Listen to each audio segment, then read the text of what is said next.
today, the banks manipulate the rand.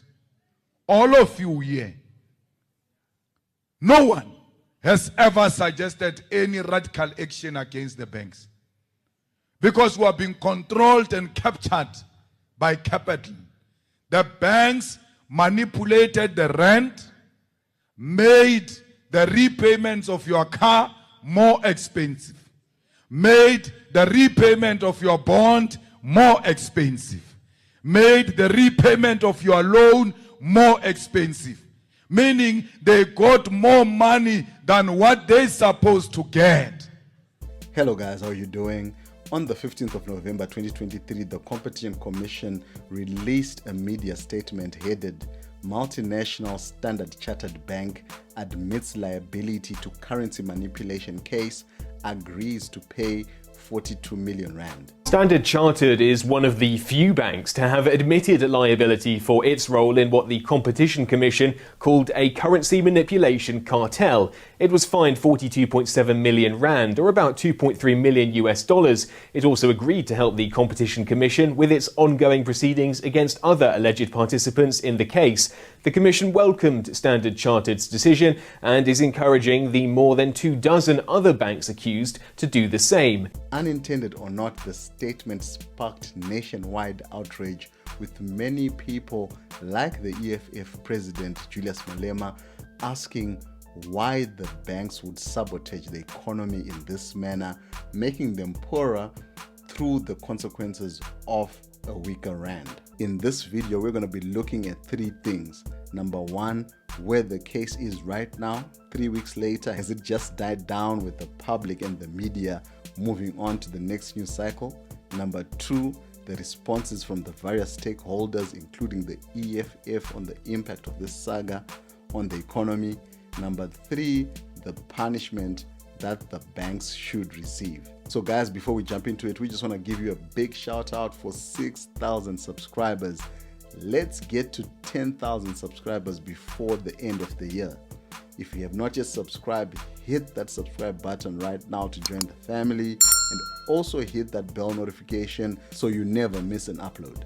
On Monday, the 31st of December 2007, the rand was pegged at 6 rand 83 cents per dollar, whilst today the current exchange rate on the 5th of December 2023, $1 is equal to 18 rands 81 cents. Although the Competition Commission has not yet determined the full impact of rand manipulation on the economy and its population, it did not help that the Commission's head of cartels, Mr. Makhala Muhlala, was misquoted as saying the currency manipulation scheme had cost the economy around 1 trillion rands per day, a figure that most analysts say is impossible to reach. There's a figure of some 1 trillion rand a day being lost in South Africa as a result of this behavior that has been attributed to the Competition Commission. Is that something that you are aware of? Yes, I'm aware. It is actually attributed to me. Okay. I can take the opportunity to correct that and clarify. Please do so. I did not say that. What I said is that trading in currency globally, it's trillions a day. So you're trading with euro, dollar, yen.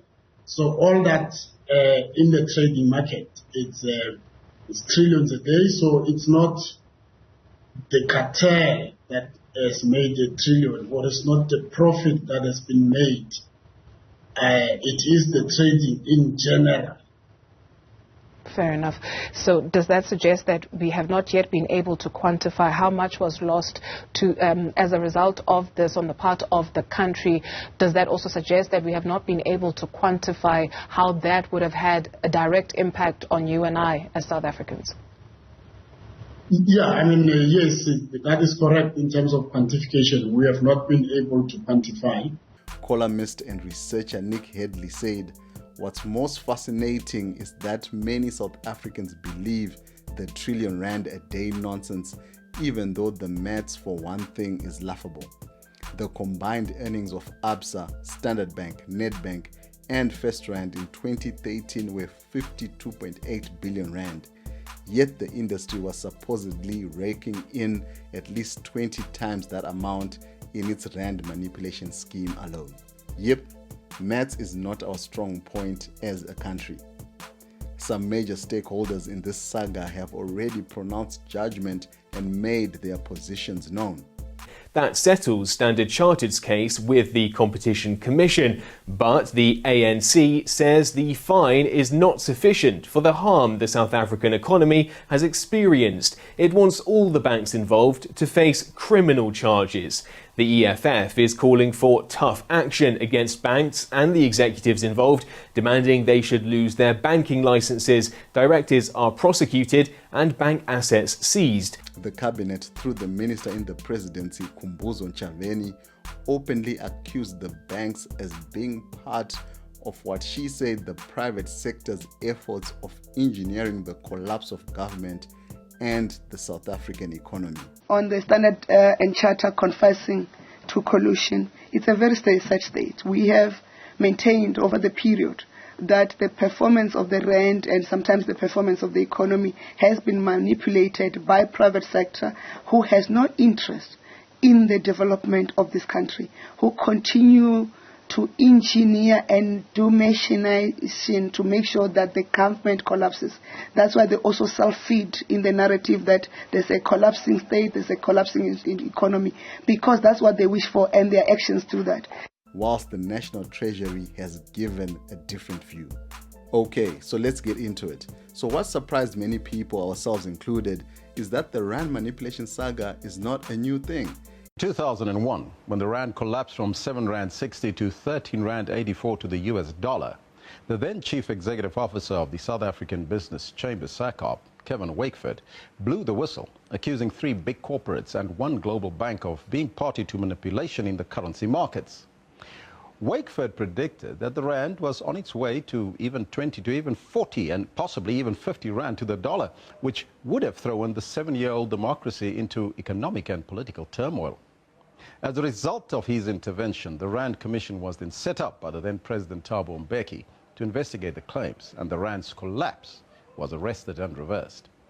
The Rand Commission was, however, shut down prematurely, and Wakeford was fired as the CEO of the South African Chamber of Business. Do you feel vindicated 16 years later? Hectic stuff, guys. Even the president, Thabo Mbeki, at the time wanted this matter to be fully ventilated, but the inquiry was still shut down. So this also brings us to an interesting question. Why is this such a big story now? Why now? Why the outrage now? Because this is not a new thing. And the other thing is this: the Competition Commission launched its initial complaint against the banks on the 1st of April 2015. That's 8 years ago. The rand manipulation allegedly took place between 2007 and 2013. And according to the commission, Citibank settled in 2017. So why was there no outrage then, as is the case now? Anyway, maybe it's a case of better late than never. However, looking at it, the reality is the public is now feeling the pinch of a regressing economy now more than ever. Food and fuel inflation are now off the charts. More and more people are facing job cuts due to load shedding and other market forces.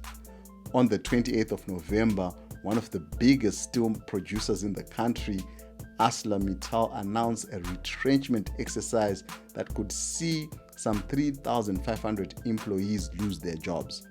It's also silly season, guys. Yes, election season is upon us, and that could be a contributing factor to the noise that was heard from 3 weeks ago. Let us know what you think, guys. What do you think the reason for the outrage is? Let us know in the comment section below. But before you do, if you are getting any value out of this video right now, hit that like button. Let's get this video to 1,500 likes. So whatever the answer is, guys, the important thing is that this issue has to be addressed. Another government institution, the National Treasury, has come out, one would say, in defense of the banks in as far as the full impact of this alleged rand manipulation on the economy. In its own media statement released on the 24th of November 2023, the National Treasury said in part, and I quote, "However, whilst the wrongdoing described by the Competition Tribunal harmed individual clients, it would not have influenced the depreciating trend of the currency since 2013, the level of which is driven by broader changes in the global and domestic economy.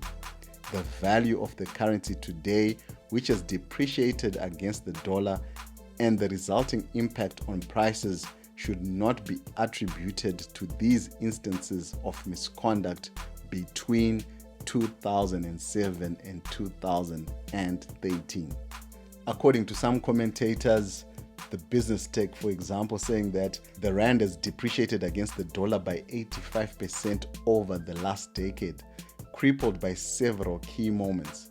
One of the key moments that stands out is the rapid deterioration of the economy in late 2015, when former President Jacob Zuma suddenly and unexpectedly fired former Finance Minister Nhlanhla Nene, replacing him with the loyalist comrade Des Van Rooyen. Arguably, this event triggered the ultimate collapse of what is known as the state capture period, as Zuma's actions came under significant scrutiny and the wide patronage networks were uncovered over time. I take decisions as a president. At times, people don't know that that is a constitutional right. They want to take decisions on behalf of the president. One issue he raised was the appointment of Des Van Rooyen as finance minister, who was removed a few days later. People think that Zuma just woke up one day and took a decision. You know, Van Rooyen is my comrade, MK for that matter, where I come from. He's a trained finance and economic comrade. And more qualified than any minister I have ever appointed there in the finance issue. However, as state capture and corruption were added to the rand's risk premium, the currency never recovered to previous levels. The next significant spike in the rand-dollar exchange rate came in 2020 after the world was put into lockdown due to the pandemic and markets were thrown into chaos. South Africa was not alone in this, but as a riskier emerging market, it suffered more than others. Following a post-pandemic recovery, the rand's more recent weakness, which pushed to record levels earlier this year, was driven by the ongoing electricity crisis and poor geopolitical positions from the government around the Russia-Ukraine war. On top of its own missteps and homegrown crisis, South Africa's economy is also subject to global moves and market fluctuations, which have also impacted the value of the rand and its direction. Most recently, the rand, which has a significant risk premium priced in, has been fluctuating based on global interest rate moves. Guys, let us know what you think about this, man. The Treasury, a government institution, is saying one thing, the cabinet is saying another. It's crazy. Political journalists are saying another thing as well. What is your position on this? The EFF has called for more radical measures. One of the most practical things we need to do because when we're talking nationalization, people resort to other means of saying you are going to take people's banks. You want to take people's banks. We're not taking anyone's banks. They can have their corrupt banks. We will establish our own state-owned bank, which will compete with the other banks. Now, when you say you want to establish a state-owned bank, they have a problem with that. They say, what's going to happen to the 4 banks? You are going to collapse those 4 banks. It's not true. There is a state-owned hospitals. There is private hospitals. State-owned schools. There is private schools. There is state-owned everything. There is private-owned everything. Therefore, let there be a state-owned bank and let there be private-owned bank. Let the one that provides reasonable rates to our people be the first priority or choice. I'm not saying anything, but all I was saying is, if people steal from you like that, why can't we show them the power of the people and say, for 2 days, we are not going to bank. There's no banking in South Africa. All of them must close. And when they say to you, but you are going to collapse the bank, you say, they've already made that money. They must go and fetch from the one they stole to cover the 2 days of non-banking. Why can't you say, let's stop paying bonds for 2 months or 3 months, because they've already paid themselves. By stealing to us, it means we paid in advance because you took more than what you were supposed to take from us. We don't want it back. For the next 3 months, use it to pay our bonds. Why is there no one who said, nobody who owns a taxi in South Africa must pay for those taxis for the next 3 months? Because manipulation of the rand meant that all those who own taxis that are financed by Taxi SA and financed by the banks, they paid more than what they were supposed to pay. That's why today there is no single person who can say, I am rich because of taxes exclusively. They just punish our people through heavy repayments. They give them taxes, they make sure they pay them for 5 years. By the time they finish that 5 years, the taxi is finished. Guys, let us know what you think about this. Is this an appropriate punishment to the banks, boycotting installments and shutting down banking for 2 days? However, guys, despite the inefficiencies sometimes attributed to government, what could be the downside of a national bank, keeping in mind we'll be in free competition with the private banks? There might be no downside to that, but let me know what you think. So what are the next steps in this case? It's 28 banks. It's huge. It's a big cartel of powerful entities, banks. Oh, this is going to trial? After these challenges, which were heard by Competition Appeal Court last week, and if the court decides that the banks must answer to the charges, after that, there will be a trial, which is what the banks are avoiding. They don't want to go on trial because at the trial, everything comes out. Everybody will know exactly what they did and how did they do it. Perhaps how much have they made out of it? Lawyers for other banks say there is not sufficient evidence to prove a broad conspiracy, and some foreign banks have even denied South Africa has jurisdiction to pursue them for damages at all, saying they weren't operating in the country at the time. And there are also some people who really feel that there is a cover up here. Well, today we take a look at how the media has handled this story since it broke. Have we done enough to help you understand what it all means? We're also joined in studio by the director of the Debate Dojo, Jamie Mighty, or Mighty Jamie as he's known to many. Jamie, I'm going to start with you because you're here, and then we'll get to our virtual guests. So when this second admission of guilt came through, I really thought that the media was going to do a good job in breaking it down. So let's talk about that, because the reason why you're sitting with us today is because we did reach out to media practitioners that are in the economic and financial space. And a lot of them, I think this is a difficult conversation for them to have with us. A lot of them weren't able to come onto the platform. And one of the things you've done is you've gone onto Twitter and said, where was the media when price fixing was happening? Why did you put that question forward like that?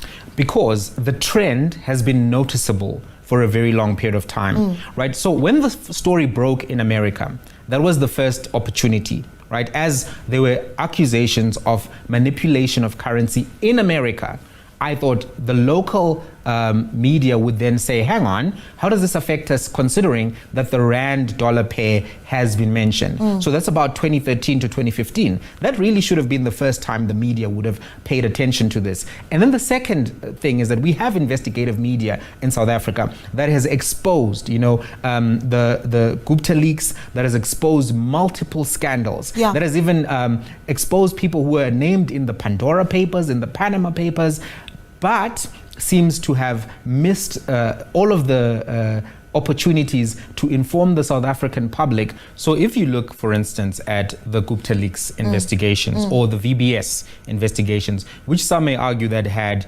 political agendas which benefited, some interest in South African society and hence were better funded. But if you look at that, what happened under Gupta leaks is that you had journalists who were assigned that particular beat, who had to do explainers, podcasts, interviews, write-ups, and some even made books, breaking it down to the South African public. Right. This is what's happening with state capture, with the Gupta leaks. The same applies to the VBS scandals. We saw multiple explainers on multiple media platforms. We saw graphs, charts, podcasts, you name it, we saw it, to help the public fully understand the complexity of the issue. Even when you think about the murder of Babita Dekoran and the things that were happening in the hospitals in Gauteng, that also had elaborate reporting, digital vibes, the same. However, when it comes to this particular Forex cartel story, which is explosive, which is very significant,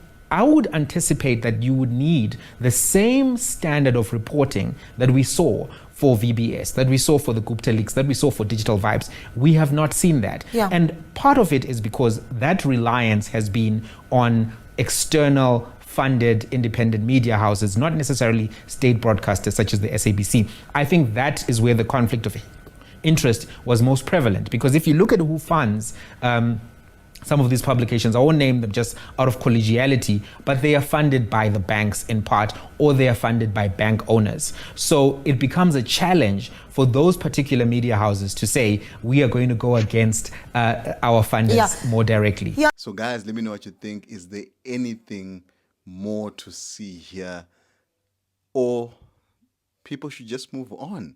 And do you think that rand manipulation caused the current economic decline that the country is experiencing? And if you enjoy this type of content, subscribe and binge watch all our other videos, starting with the one appearing on your screens right now.